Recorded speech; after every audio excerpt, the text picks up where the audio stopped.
नमस्कार दोस्तों, आप सभी का स्वागत है आपके अपने YouTube चैनल स्टडी पॉइंट में। आज से हम एक नए अंदाज में करंट अफेयर्स के क्वेश्चंस करेंगे। मेरा वादा है कि अगर आप किसी भी एग्जाम में बैठते हो, करंट अफेयर्स का क्वेश्चंस आएगा तो इस सीरीज से बाहर से नहीं आएगा, क्योंकि मैं सारे क्वेश्चंस लगभग कवर करते हुए चलूंगा। ठीक है, तो आइए शुरू करते हैं। लेकिन उससे पहले यदि वीडियो पसंद आए तो वीडियो को लाइक करें, शेयर करें या चैनल को सब्सक्राइब करें और साथ ही बेल आइकन को प्रेस करें, जिससे कोई भी वीडियो अपलोड हो तो सबसे पहले नोटिफिकेशन आपको मिले। तो आइए शुरू करते हैं। हाल ही में आईसीआरए के सीईओ एवं प्रबंध निदेशक कौन नियुक्त हुए हैं?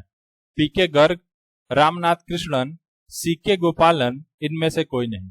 तो अभी आईसीआरए के सीईओ एवं प्रबंध निदेशक नियुक्त हुए हैं रामनाथ कृष्णन। बात करें सर रामनाथ कृष्णन की, तो रामनाथ कृष्णन 2020 में आईसीआरए में शामिल हुए थे। अभी ये अध्यक्ष रेटिंग और साथ ही में मुख्य रेटिंग अधिकारी हैं आईसीआरए में। ठीक है, अगर सर बात करें हम आईसीआरए की, तो भारत की एक स्वतंत्र और व्यावसायिक निवेश जानकारी और क्रेडिट रेटिंग एजेंसी है, जिसकी स्थापना सन 1991 यानी 1991 में हुई थी। इसका मूल नाम investment information and credit rating agency क्या है? Investment information of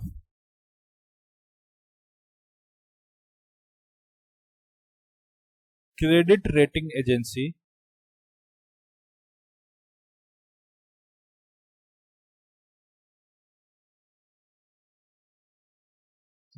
of India limited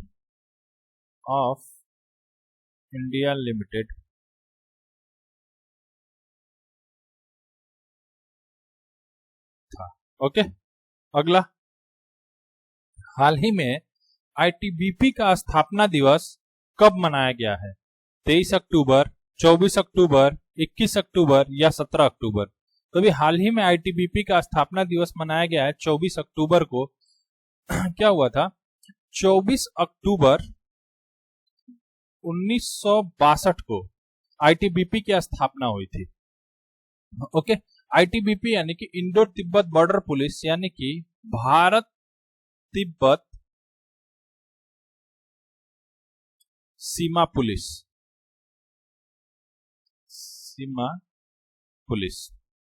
okay, इसकी स्थापना हुई थी 24 अक्टूबर 1962 में।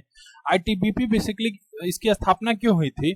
भारत तिब्बत सीमा पर सुरक्षा के लिए। ओके, तभी अगर आज की डेट में देखें तो ये जो आईटीबीपी है ये 3488 किलोमीटर की दूरी को कवर करती है। कहां से कहां तक? तो हम बात करेंगे सर काराकोरम दर्रे से, ये लद्दाख में पड़ता है सर, लद्दाख के काराकोरम दर्रे से अरुणाचल प्रदेश के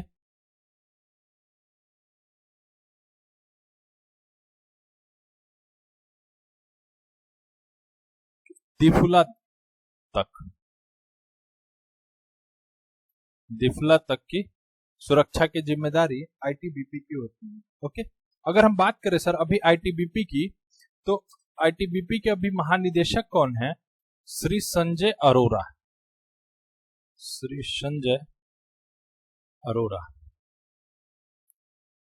ये सर 1988 बैच के आईपीएस अधिकारी हैं,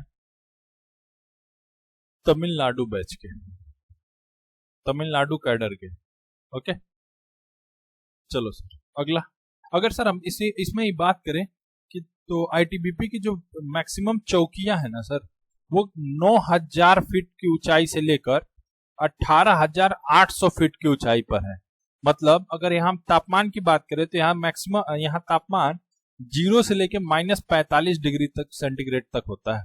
ओके, अगला, हाल ही में विश्व पोलियो दिवस कब मनाया गया? 24 अक्टूबर, 21 अक्टूबर, 15 सितंबर या 27 सितंबर? तो अभी हाल ही में विश्व पोलियो दिवस मनाया गया है 24 अक्टूबर को। ये बेसिकली मनाया जाता है रोटरी इंटरनेशनल द्वारा ओके, क्यों मनाया जाता है? जो रोटरी इंटरनेशनल द्वारा जोनास साल्क के जन्म के उपलक्ष्य में, जोनास साल्क ने क्या किया था? पोलियो के टीके को विकसित किया था। ओके, अगर बात करते हैं सर 2021 के लिए जो इसकी विषय वस्तु क्या थी विश्व पोलियो दिवस के लिए, तो इसकी विषय वस्तु थी one day one focus adding polio delivering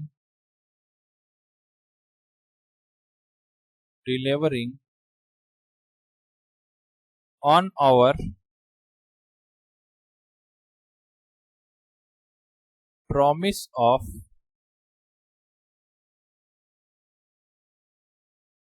a polio free world, a polio free world। Okay, चलो अच्छा, अब 24 अक्टूबर की बात हो रही है, तो 24 अक्टूबर को और कौन सा दिन मनाया गया? तो 24 अक्टूबर को एक और दिन मनाया गया, संयुक्त राष्ट्र दिवस। संयुक्त राष्ट्र दिवस या क्यों मनाया जाता है सर? तो इसी दिन यानी 24 अक्टूबर को 1945 में संयुक्त राष्ट्र का पहला चार्टर लागू हुआ था। ओके, बात करते हैं सर 2021 की विषय वस्तु क्या थी संयुक्त राष्ट्र दिवस की? तो इसकी विषय वस्तु थी एक समान और सतत विश्व के लिए बेहतर रिकवरी है। एक समान और सतत विश्व के लिए बेहतर रिकवरी है।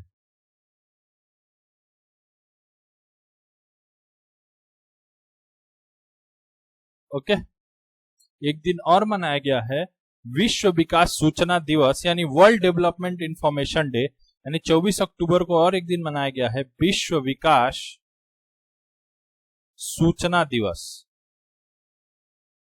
सूचना दिवस ओके, मतलब 3 दिन मनाया गया 24 अक्टूबर को। पहला विश्व पोलियो दिवस, फिर विश्व विकास सूचना दिवस और संयुक्त राष्ट्र दिवस। ओके, अगला sir Syed Ahmad Khan reason religion and nation पुस्तक किसने लिखी है? सैफ किदवई, खालिद हुसैनी, अहमद अली, फरीद जकीरा। तो अभी sir Syed Ahmad Khan reason religion and nation पुस्तक लिखी है सैफ किदवई ने। बात करते हैं सर सैयद अहमद खान की, तो इन्होंने मोहम्मडन एंग्लो ओरिएंटल कॉलेज की स्थापना की थी। Mohammedan Anglo oriental college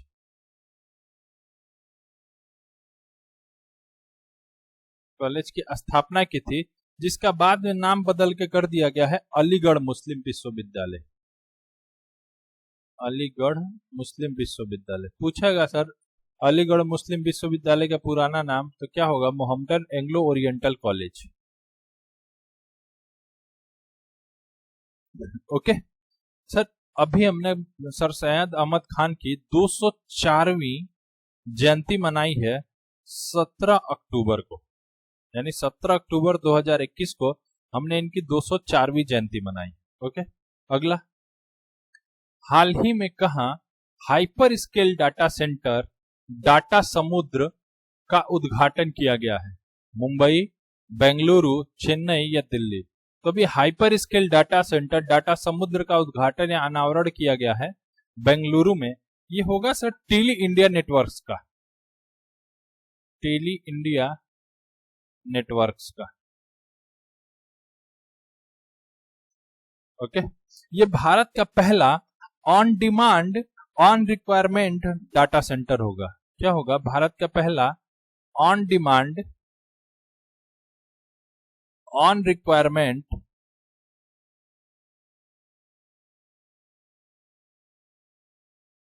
data centre.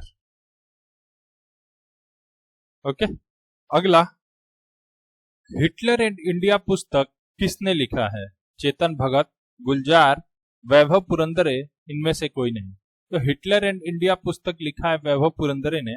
जैसा कि आप जानते हैं हिटलर एक समय चांसलर था, कहाँ, जर्मनी का। ओके, किस पार्टी से बिलोंग करता था? नाजी पार्टी से। और इनकी पार्टी का सिंबल क्या था? तो वो था स्वास्तिक। बात हो रही सर जर्मनी की, तो जर्मनी में अभी जो हमारे राजदूत हैं उनका नाम है हरीश पर्वतनैनी। जर्मनी की राजधानी क्या है? जर्मनी की राजधानी है बर्लिन। और बर्लिन अभी न्यूज में क्यों था? अभी बर्लिन में WHO यानी वर्ल्ड हेल्थ ऑर्गेनाइजेशन ने अपना पैंडेमिक यानी कोविड-19 के दौरान अपना पैंडेमिक डेटा हब बनाया है। यानी WHO का पैंडेमिक डेटा हब कहाँ है? वो है बर्लिन में। अगला, कौन सी बीमा कंपनी ने सरल बचत बीमा योजना शुरू की है? भारतीय AXA, India first life insurance company, HDFC life insurance, इनमें से कोई नहीं। तो सरल बचत बीमा योजना शुरू करा है India first life insurance company ने। बात करें sir India first life insurance company की, इसका हेडक्वार्टर है मुंबई में और इसको शुरू करा है दो बैंकों ने मिलकर। पहला बैंक ऑफ बड़ौदा और साथ में UBI यानी यूनियन बैंक ऑफ इंडिया। बात करें सर UBI की, तो UBI में अभी दो बैंक समा गए हैं यानी मर्ज हो गए हैं। एक है कॉरपोरेशन बैंक और दूसरा हुआ है आंध्रा बैंक।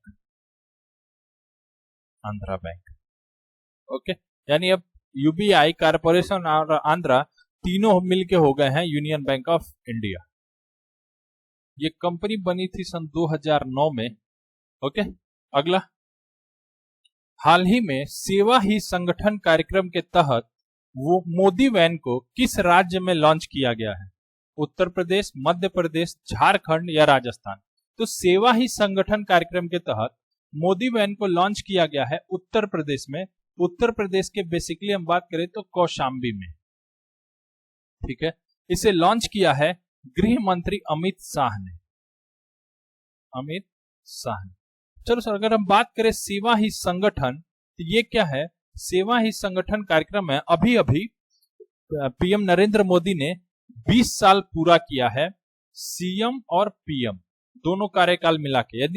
यानी कि अगर हम इनके CM और PM दोनों के कार्यकाल को मिला दें, इन्होंने अभी 20 साल पूरा किया है। उसी के उपलक्ष्य में ये कार्यक्रम मनाया जा रहा है, सेवा ही संगठन। इसके तहत मोदी वैन लॉन्च किया। बेसिकली ये वैन क्या है? ये वैन टेस्ट करेगी, ये मेडिकल वैन होगी। ओके, ये टेस्ट करेगी, पैथोलॉजिकल टेस्ट, जैसे BP, शुगर, यूरिन, ये सब टेस्ट करेगी। ये पैथोलॉजिकल टेस्ट करेगी। टोटल 39 तरह की जांच है। ये अभी 5 वैन ये निकली हैं इस योजना के तहत। 5 वैन हैं। ये क्या करेंगे? आपके टेस्ट करेंगे और जो रिपोर्ट होगी ये तुरंत आपको प्रोवाइड करा देंगे। ओके, अगला, हाल ही में कौन सी राज्य सरकार ने प्रशासन गांव के संग अभियान शुरू किया है? असम, उत्तर प्रदेश, राजस्थान या उत्तराखंड? तो अभी प्रशासन गांव के संग अभियान शुरू किया है राजस्थान ने। बेसिकली इसके तहत क्या होगा? जो यहाँ के प्रशासन, इसका मतलब हुआ प्रशासन गांव के संग, यानी कि जो राजस्थान के लगभग 22 विभाग हैं, इसके अधिकारी गांव-गांव पंचायतों में जाएंगे और जो सरकारी योजनाएं हैं उनके लाभ को बांटेंगे। ओके, अगर हम बात करें सर राजस्थान की, तो अभी राजस्थान के मुख्यमंत्री हैं अशोक गहलोत और यहाँ के राज्यपाल हैं कलराज मिश्र। बात हो रही सर राजस्थान की, तो अभी हाल ही में राजस्थान की सरकार ने एक मिशन शुरू किया था, मिशन निर्यातक बनो। इसमें बेसिकली क्या होना था? जो छोटे छोटे उद्योग थे उनको एक्सपोर्टर बनने में मदद करना था। उसमें उनको एक्सपोर्टर बनने में राजस्थान की गवर्नमेंट मदद करेगी। और साथ ही में इन्होंने एक योजना शुरू किया था जिसका नाम है किसान मित्र ऊर्जा योजना।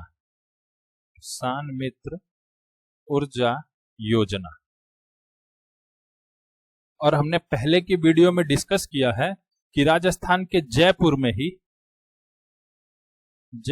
ही यहाँ की जो यूनिवर्सिटी है Vivekananda global university, Vivekananda global university VGU, इसमें पहला, भारत का पहला अटल नवाचार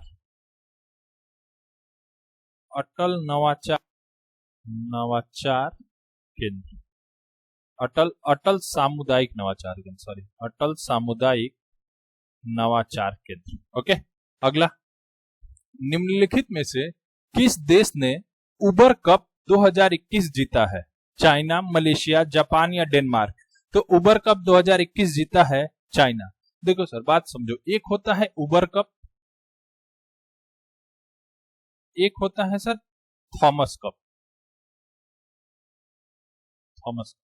दोनों एक ही साथ होते हैं। अंतर क्या है?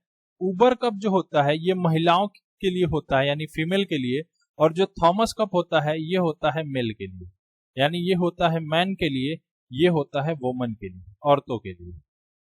ओके, तो अभी उबर कप जीता है चाइना ने 2021 का, और 2021 का थॉमस कप जीता है इंडोनेशिया ने।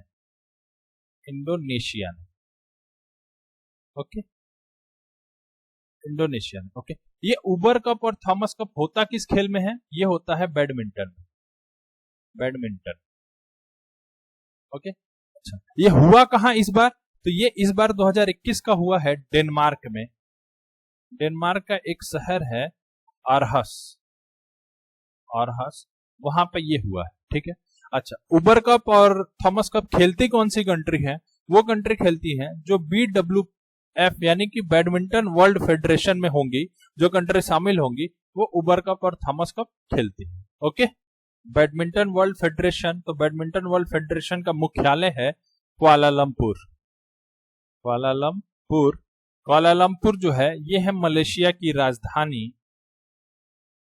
ओके, अब बात हो रही सर मलेशिया की, तो मलेशिया की करेंसी क्या है? रिग्जिट। मलेशिया की करेंसी है रिग्जिट। और अगर बात हो रही है मलेशिया की, तो भारत और मलेशिया एक युद्धाभ्यास भी करते हैं, हरीमो शक्ति। ओके, नेक्स्ट, हाल ही में खरीफ 2022 के लिए प्रधानमंत्री फसल बीमा योजना की समीक्षा करने वाले कार्यकारी समूह का नेतृत्व करने के लिए किसे नियुक्त किया गया है? CB कृष्णन, ब्रिजबाला मिश्रा, रितेश चौहान या इनमें से कोई नहीं? तो खरीफ 2022 के लिए प्रधानमंत्री फसल बीमा योजना की समीक्षा करने वाले कार्यकारी समूह का नेतृत्व करेंगे रितेश चौहान।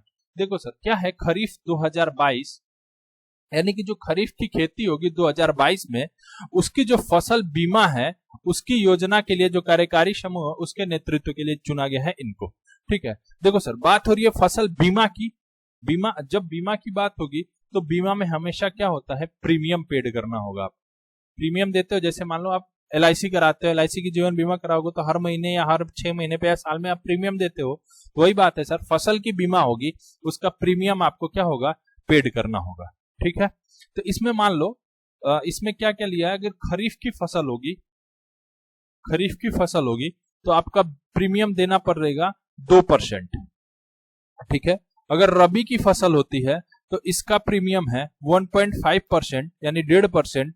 और यदि आपका कैश क्रॉप होगा, कैश क्रॉप यानी जूट, कपास, ये सब चीजें, तो आपको कैश क्रॉप पे प्रीमियम देना होगा 5%। बात समझो सर, अगर मान लो आपने 1 लाख का बीमा कराया फसल का, कि अगर आपकी फसल सूखा हो गया, बर्बाद हो गई, तो आपको 1 लाख रुपया मिले। 1 लाख का आपने बीमा कराया, तो क्या होगा? अगर आपकी खरीफ की फसल होगी तो आपको 2% यानी 2,000 रुपए साल का देना होगा। रबी की फसल होगी तो आपको 1,500 रुपए साल का देना होगा। अगर कैश क्रॉप यानी जूट, कपास, ये सब होगा तो आपको 5,000 रुपए साल का प्रीमियम के रूप में देना होगा। ओके, दरअसल क्या होगा कि कुछ राज्यों ने, जैसे तेलंगाना हुआ, बंगाल, आंध्र प्रदेश, गुजरात, झारखंड और बिहार, पंजाब, ये सब राज्य हैं, इन्होंने प्रधानमंत्री फसल बीमा योजना को लागू करने से मना कर दिया। इनफैक्ट क्या है, जैसे बिहार हुआ, झारखंड हुआ, इन सब की अपनी फसल बीमा योजना है जिसके तहत आपको प्रीमियम भी नहीं देना होता। अगर आपकी खेती हुई है, उसका अगर आपको लगता है 1 लाख रुपए है तो आपको प्रीमियम नहीं देना है, गवर्नमेंट उसको चेक करेगी और आपको उतना जितना आपका लॉस होता होगा वो आपके अकाउंट में पेड कर देती है। ओके, इन सब राज्यों की अपनी फसल बीमा योजना है जहां आपको प्रीमियम भी नहीं देना होता। तो इसी की समीक्षा करने के लिए एक कमेटी बनी हुई है जिसका नेतृत्व करेंगे रितेश चौहान कि क्यों इन राज्यों ने प्रधानमंत्री फसल बीमा योजना को। तो इस वीडियो में इतना ही। अगर वीडियो पसंद आए तो लाइक करें, शेयर करें, साथ ही साथ चैनल को सब्सक्राइब करें